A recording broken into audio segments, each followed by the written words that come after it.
Hello everyone, I am Napoleon, Assistant Professor of Economics, Bishop College, Trichy. I am happy to meet you through this e-content on the Harrod model of economic and an economist, Henry Roy Forbes Harrod tries to show the model how steady growth may occur in the economy. Once the steady growth rate is interrupted and the economy falls into disequilibrium. So cumulative forces tend to perpetuate this thereby leading to either secular deflation or secular inflation. The Harrod model is explained towards a dynamic economics through Harrod. First version of idea was published in An Economy in the Dynamic Theory. Harrod growth model raised three issues. Number one is how can steady growth be achieved for an economy with a fixed savings income ratio. Number two, how can steady growth rate be maintained? Or what are the conditions for maintaining steady uninterrupted growth? Number three, how do the natural factors put ceiling on growth rate on the economy? And the Harrod model is based upon three distinct rates of growth as below. Number one, actual growth rate is also called G. Number two, warranted growth rate. Number three, natural growth rate. And Harrod model explained with the mathematical operations or methods. Number one, actual growth rate, G. So mathematics explains, it defines as the ratio of change in economy delta Y. So the total income Y in the given period, mathematically G is equal to delta Y divided by Y. The actual growth rate G is determined by number one, a savings income ratio is also called S, known as the average propensity to save, which is expressed as S is equal to S divided by A. Number two, capital output ratio is also called C, which is expressed as C is equal to delta Y divided by delta Y, where delta K denotes change in capital stock, which equal investment I. So number two, warranted growth rate, also known as full capacity growth rate, refers that growth rate of economy when it's working at full capacity. In other words,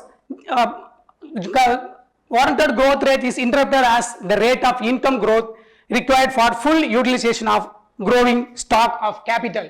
It's also explains with warranted growth rate is equal to S, or GW is equal to S divided by growth rate. Number three, natural growth rate is also known as the potential or full employment rate of growth. Is the rate of economic growth required to maintain full employment. The natural growth rate recorded as welfare optimum by Harrod in the maximum growth rate which economy can achieve with its available natural resources. So it's explained the instability of growth. Number one, if growth rate greater than warranted growth rate, then C is equal less than CR. The situation implies that if such situation occurred, the economy will find itself in the quantum of inflations.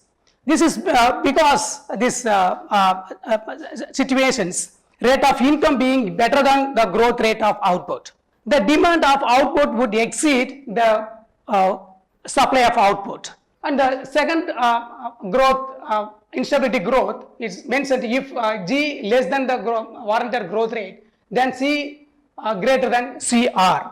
This situation implies that if such situation occurred, the economy will lead to secular stagnations because actual income grows more slowly than what required by productive capacity. So of the economy leading to an excess capacity goods is C greater than CR. At the same time, these Harrod-Domer models are not applicable to all the countries, especially underdeveloped countries, for the following reasons. Number one, foreign trade and aid. The Harrod models are based on the assumption of a closed economy, but underdeveloped countries are often rather than the closed economy, where the foreign trade and aid play is a very crucial role in economic development. Number two, price changes. So price changes, these models are based on the unrealistic assumption of the constant price level.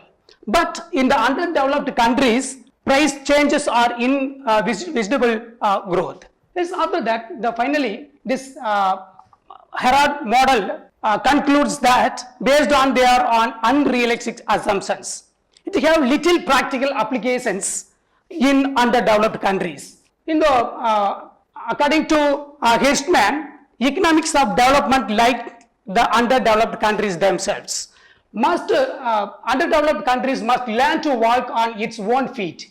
That is, it must work out its own obstacles. Thank you.